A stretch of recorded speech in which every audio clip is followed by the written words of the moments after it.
दोस्तों प्लूटो, जिसे कभी सौरमंडल का 9वां ग्रह माना जाता था, मगर अब ये केवल सौरमंडल के बाहरी काइपर घेरे की सबसे बड़ी खगोलीय वस्तु ही बनकर रह गया है। प्लूटो सूरज से करीब 5 अरब 92 करोड़ किलोमीटर की दूरी पर स्थित है। आपके दिमाग में सवाल उठ रहा होगा कि आखिर प्लूटो की दुनिया कैसी है? क्या प्लूटो पर हम इंसानों का जाना संभव है? दोस्तों, आखिर प्लूटो के साथ ऐसा क्या हुआ जो कि इसे ग्रहों की श्रेणी से बेदखल करना पड़ा? तो चलिए दोस्तों, आज की इस वीडियो रिपोर्ट में प्लूटो के बारे में पूरा डिटेल में जानते हैं। हेलो दोस्तों, मैं हूं आपका दोस्त सुरेश सांचोरी। आप देख रहे हैं रहस्य टेलीविजन यूट्यूब चैनल। तो फिर देर किस बात की, तैयार हो जाइए, आज के सफर में प्लूटो की जमीन पर घूम कर आते हैं। दोस्तों, साल 1930 में अमेरिका के एक खगोल वैज्ञानिक क्लाइड टॉम्बाउ ने प्लूटो ग्रह को खोज निकाला था, जिससे आगे जाकर सौरमंडल का 9वां ग्रह घोषित कर दिया गया। उस वक्त भी कई खगोल वैज्ञानिक प्लूटो को ग्रह माने जाने के खिलाफ में थे, मगर धीरे धीरे प्लूटो के बारे में कुछ ऐसी बातों का खुलासा हुआ जो कि सौरमंडल के अन्य ग्रहों से बहुत ही अलग थी। प्लूटो की कक्षा बहुत ही अंडाकार है, जो कि एक बहुत ही अजीब बात थी, जिस कारण प्लूटो लगभग 20 साल नेपच्यून की तुलना में सूर्य के ज्यादा पास रहता है। प्लूटो को सूरज का एक राउंड काटने में करीब 248.9 पृथ्वीय साल लग जाते हैं। अब इस बात से आप अनुमान लगा सकते हैं कि प्लूटो पर एक साल कितना बड़ा है।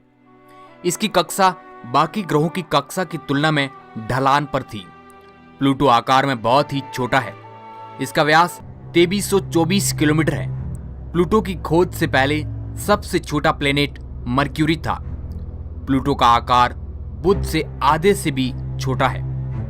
इन बातों को जानने के बाद खगोल वैज्ञानिकों के मन में शंका हुई कि कहीं प्लूटो वरुण का कोई भागा हुआ उपग्रह तो नहीं है। हालांकि इसकी संभावना भी कम थी, क्योंकि प्लूटो और वरुण परिक्रमा करते हुए कभी ज्यादा पास नहीं आते हैं। उसके बाद 1990 के दशक में वैज्ञानिकों को वरुण ग्रह के बाहर की साइड में कई वस्तुएं हाथ लगने लगी, जिनका आकार, रंग, रूप और बनावट काफी हद तक प्लूटो के जैसी थी। उसके बाद वैज्ञानिकों को पता चला कि वरुण ग्रह के पार सौरमंडल के बाहरी इलाके में इस प्रकार के खगोलीय पिंडों का घेरा है, जिनमें से प्लूटो तो केवल एक है। वैज्ञानिकों ने इस घेरे का नाम रखा काइपर बेल्ट। दोस्तों, आखिर काइपर बेल्ट है क्या? चलिए इसके बारे में आपको आसान भाषा में समझाते हैं। दोस्तों, जैसे ही हम सूर्य से 4 अरब 50 करोड़ किलोमीटर दूर सौरमंडल के बाहरी इलाके में दाखिल होते हैं, तो हमें 3 अरब किलोमीटर से भी ज्यादा लंबा एक घेरा दिखाई देगा। इस क्षेत्र में आपको लाखों की तादाद में छोटे छोटे बर्फ की चट्टानें और बौने ग्रह देखने को मिल जाएंगे। इसके साथ ही आपको खरबों की संख्या में धूमकेतु और लगभग 1000 किलोमीटर चौड़े अमोनिया और मीथेन से भरे बर्फीले पत्थर भी मिल जाएंगे। इस क्षेत्र में कई छोटे छोटे पिंड पाए जाते हैं, जो कि सौरमंडल के बनने के बाद बच गए थे। एस्टेरॉयड बेल्ट की तुलना में काइपर बेल्ट का आकार बहुत ही बड़ा है। यह एस्टेरॉयड बेल्ट से 20 गुना ज्यादा चौड़ा है और 200 गुना ज्यादा विस्तृत है। साल 2004 और 2005 में इस काइपर घेरे में हाउमेया और माके माके पिंड मिले, जो आकार में काफी बड़े थे, लेकिन प्लूटो से इनका आकार छोटा था। इसके बाद 2005 में ही खोज हुई एरिस पिंड की, जो कि इस काइपर घेरे से बाहर मौजूद था। इसका आकार प्लूटो से काफी बड़ा था। ये सारे पिंड अन्य ग्रहों से अलग और प्लूटो से काफी मिलते जुलते थे। अब वैज्ञानिक असमझ में पड़ गए थे कि इस तरह तो आने वाले समय में कई पिंड मिलेंगे, या तो उन सभी पिंडों को ग्रह मानना पड़ेगा या फिर प्लूटो को ग्रह की श्रेणी से हटाना पड़ेगा। इन सब बातों ने इंटरनेशनल एस्ट्रोनॉमिकल यूनियन को प्लेनेट की डेफिनेशन को दोबारा से डिफाइन करने पर मजबूर कर दिया। फिर 24 अगस्त 2006 में इंटरनेशनल एस्ट्रोनॉमिकल यूनियन की एक मीटिंग हुई, जिसमें करीब 2500 वैज्ञानिक शामिल हुए थे, जिसमें किसी भी पिंड को प्लैनेट कहने के लिए न्यू रूल रेगुलेशन बनाए गए। अगर ये रूल कोई पिंड फॉलो करता है तो उसको ग्रह यानी प्लेनेट माना जाएगा। ये रूल कुछ इस प्रकार थे। नए नियम में नंबर 1, कोई भी आकाशीय पिंड को तभी प्लैनेट माना जाएगा जब उसका साइज गोल हो। नंबर 2, और वह सूरज का चक्कर लगाता हो। ये दोनों नियम तो प्लूटो फॉलो करता था, लेकिन तीसरा जो कि एक नया रूल था कि प्लैनेट को अपने नेबरहुड यानी अपने ऑर्बिट के आसपास को साफ रखे, यानी इसके आसपास मौजूद पिंड या तो उसके चारों ओर चक्कर लगाए या फिर इसके टकरा कर इसमें जुड़ जाए, उसके पास आजादी से नहीं घूमे। दोस्तों यही वह तीसरा नियम है जिसे प्लूटो फॉलो नहीं कर पाया और इसी वजह से प्लूटो को प्लैनेट की श्रेणी से बाहर कर दिया गया और उसे एक नई श्रेणी में डाल दिया गया। अब से प्लूटो को एक बोना ग्रह घोषित कर दिया गया है। 1990 के दशक तक सौर मंडल के सभी ग्रहों पर मिशन लगभग भेजे जा चुके थे, मगर उस वक्त प्लूटो के पास पहुंचना हमारे लिए बहुत ही मुश्किल भरा काम था। प्लूटो की सूर्य से इतनी ज्यादा दूरी और फिर अपने आसपास कई पिंडों से घिरा हुआ, इसलिए इसके पास पहुंचना हमारे लिए बहुत ही बड़ी चुनौती थी। उस वक्त हमें बिल्कुल भी अंदाजा नहीं था कि आखिर प्लूटो की दुनिया कैसी है। इन सवालों का जवाब जानने के लिए वैज्ञानिकों ने प्लूटो के लिए एक मिशन तैयार किया। इसके बाद 19 जनवरी 2006 में अमेरिकी अंतरिक्ष एजेंसी नासा ने न्यू होराइजन्स नाम का एक अंतरिक्ष यान प्लूटो की स्टडी के लिए भेजा, जो 9 सालों की लंबी यात्रा के बाद 14 जुलाई 2015 को प्लूटो ग्रह के पास से होकर गुजरा था। इस समय इस यान की प्लूटो से दूरी लगभग 12,500 किलोमीटर थी। न्यू होराइजन्स अंतरिक्ष यान ने प्लूटो के पास से गुजरते वक्त कई सारी तस्वीरें कैप्चर कर ली। पहली बार हम प्लूटो की इस अद्भुत दुनिया को करीब से देख रहे थे। हमें लगता था कि प्लूटो एक बेजान दुनिया है, मगर हम गलत थे।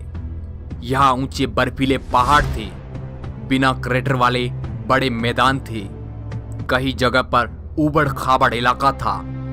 इस बात से हम ये अंदाजा लगा रहे थे कि प्लूटो जियोलॉजिकल रूप से काफी एक्टिव था। प्लूटो के नजदीक जाते ही हमें दिल के आकार की एक चमकीली सतह नजर आ रही है। ये पूरा का पूरा बर्फ का मैदान है। इस पूरी जमीन पर आपको जमी हुई नाइट्रोजन, कार्बन मोनोऑक्साइड और मीथेन ही मिलेगी। जब आप अपनी नजर इससे थोड़ा नीचे की ओर घुमाएंगे तो आपको काफी दूर तक फैली हुई गहरे रंग की सतह नजर आएगी। सतह पर पड़े कॉम्प्लेक्स हाइड्रोकार्बन्स जब कॉस्मिक और अल्ट्रावायलेट से इंटरेक्ट करते हैं तो इस तरह की सरफेस बननी शुरू हो जाती है। इस बड़े एरिया की जमीन पर आपको कई बड़े बड़े खड्डे नजर आएंगे। प्लूटो का लगभग 1/3 भाग जल और बर्फ से बना हुआ है, जो पृथ्वी पर मौजूद जल से 3 गुना ज्यादा है। अब इसके एटमॉस्फेयर के बारे में बात करते हैं। जब हम प्लूटो के वायुमंडल में एंट्री करते हैं तो हमें हल्की नीली धुंध नजर आएगी। लगभग ये धुंध प्लूटो की जमीन से 160 किलोमीटर तक फैली हुई है। प्लूटो प्लैनेट का एटमॉस्फेयर बहुत ही पतला है, जिसमें नाइट्रोजन, मीथेन और कार्बन डाइऑक्साइड मौजूद है। जब प्लूटो परिक्रमा करते हुए सूर्य से काफी दूरी पर चला जाता है तो वहां पर काफी तेज ठंड हो जाती है और इन्हीं गैसों का कुछ भाग जमकर बर्फ की तरह उसकी सतह पर गिर जाता है, जिस वजह से उसका एटमॉस्फेयर और भी ज्यादा पतला हो जाता है। जब प्लूटो प्लैनेट सूर्य के नजदीक आता है तब उसकी सतह पर पड़ी इस बर्फ का कुछ भाग गैस बनकर वायुमंडल में आ जाता है। प्लूटो ग्रह सूर्य से इतना दूर है कि यहाँ पर सूरज की किरणें पहुंचने में भी 5 घंटे और 30 मिनट तक लग जाते हैं। चलिए अब प्लूटो की जमीन पर आते हैं। जब हम प्लूटो की जमीन पर कदम रखेंगे तो हमें नजर आएंगे 2 से 3 किलोमीटर लंबे पहाड़, कई बड़े बड़े खुले मैदान, इसके साथ ही कई बड़ी बड़ी घाटियां नजर आएगी। प्लूटो की जमीन पर आपको ज्वालामुखी क्रेटर भी नजर आएंगे, जहां पर पहाड़ मीथेन जैसी गैसों से ढके होंगे, जो किसी बर्फीले पर्वत से कम नहीं होंगे।